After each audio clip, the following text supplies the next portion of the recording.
सबसे पहले मैं अपनी इस बात को रखूंगा कि देखिए आपके पैनलिस्ट में जितने भी पैनल हैं वो सभी यूनानिमसली इस बात को रख रहे हैं कि इंडिया की ग्रोथ स्टोरी इंटैक्ट बनी हुई है, कहीं भी डाउनफॉल नहीं है।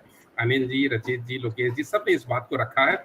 और एक बात जो मैं हमेशा बोल रहा हूँ पिछले कई महीनों से कि इंडिया की जो ग्रोथ स्टोरी, इंडिया के ऊपर जो प्लानिटरी पावर पड़ रहा है वो एक डिफरेंट है, जो यूएस और यूरोप से अलग है। जिस बात को अभी आपके पैनल से ही इस बात को रखा भी गया कि एफआईआई जो है वो कहीं ना कहीं अब यूएस की तरफ नहीं देख करके इंडिया की तरफ देख रहा है, तो ये भी इसी बात को इंडिकेट करता है।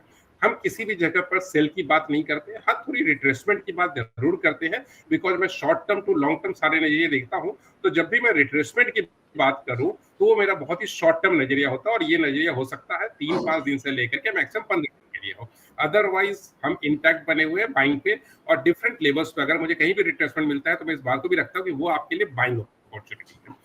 अब आता हूँ स्टॉक पे। सर स्टॉक मैंने दो निकाल कर रखा था, बोलना मुझे एक ही था। वो पहला स्टॉक पीएनबी था, लेकिन मैंने दो इसलिए रखा था कि मुझे मालूम था पैनल से अगर किसी ने बोल दिया अगर, तो फिर मेरे लिए बोलने के लिए कुछ बचेगा नहीं। तो पीएनबी मेरा पहला स्टॉक था, उसके अंदर में जो रचित जी ने बता दिया स्टॉप लॉस मेरे लिए 57 है, और टारगेट मुझे लग रहा है कि 77 तक का टारगेट जो है वो आ जाएगा 1.5 से 2 महीने के अंदर में। बिकॉज इसके अंदर मुझे एक अच्छी तेजी दिख रही है, प्लेनेट का सपोर्ट आ रहा है, एंड फंडामेंटल लेवल पे भी, ग्राउंड लेवल पे भी बैंक्स बहुत अच्छे कर रहे हैं, डेटा काफी अच्छे आ रहे हैं। लास्ट क्वार्टर का भी डेटा अच्छा है, और एक्सपेक्ट कर रहा हूँ, जो मैं देख रहा हूँ कि इस क्वार्टर का भी जो रिजल्ट आएगा वो बहुत बढ़िया आएगा।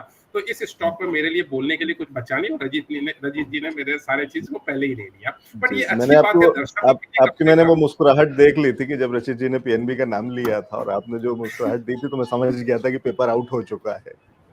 करेक्ट सर, बट दर्शकों के लिए सर अच्छा है, बिकॉज हर बार जब मैं शो कर रहा हूं तो देख रहा हूं एक चीज, किसी एक स्टॉक पे 2 या 3 पैनल की जब सेम राय बनती है, तो पिछले बार भी मैंने इस बात को रखा था कि दर्शकों के लिए एक स्ट्रॉन्ग डिसीजन लेने के लिए बहुत अच्छा मौका होता है। तो जो भी दर्शक देख रहे हैं उनके लिए एक बढ़िया मौका होता है जब पीएनबी पर दो पैनलिस्ट एक साथ अपनी राय रखते हैं।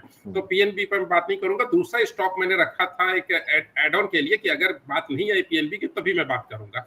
तो दूसरा स्टॉक मैंने निकाल के रखा मेनन बेयरिंग की।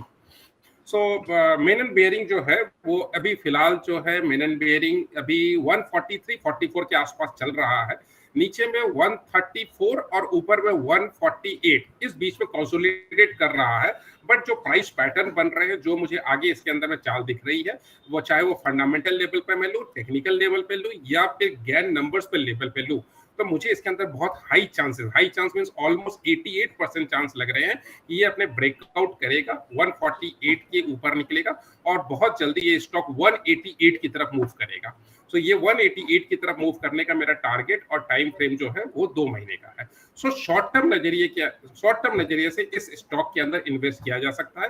नीचे में आपको स्टॉप लॉस आपको रखना है 130, 132.50, 133.10 के आसपास का, ये स्टॉप लॉस आप रख के रखिए। हाई चांस है कि इसके ऊपर मूव करने के, और 188 का टारगेट आप इसको शॉर्ट टर्म में कर सकते हैं। वहां पर इसमें लॉन्ग टर्म का नजरिया है, 2 से 2.5 साल का अगर मैं इसका नजरिया रखता हूं, तो मुझे ये स्टॉक 400 प्लस या 500 प्लस भी दिख रहा है। थोड़ा सा मैं कंजर्वेटिव अप्रोच इसके अंदर ले रहा हूं, तो क्योंकि आगे आगे जिस हिसाब से इसके अंदर में डिमांड बढ़ रही है, तो बहुत अच्छा ये स्टॉक परफॉर्म करेगा।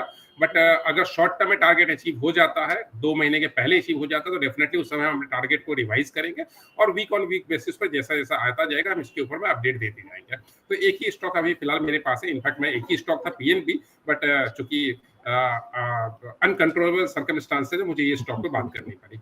बट अच्छी स्टॉक है ये भी, मेनन बेयरिंग भी। जी।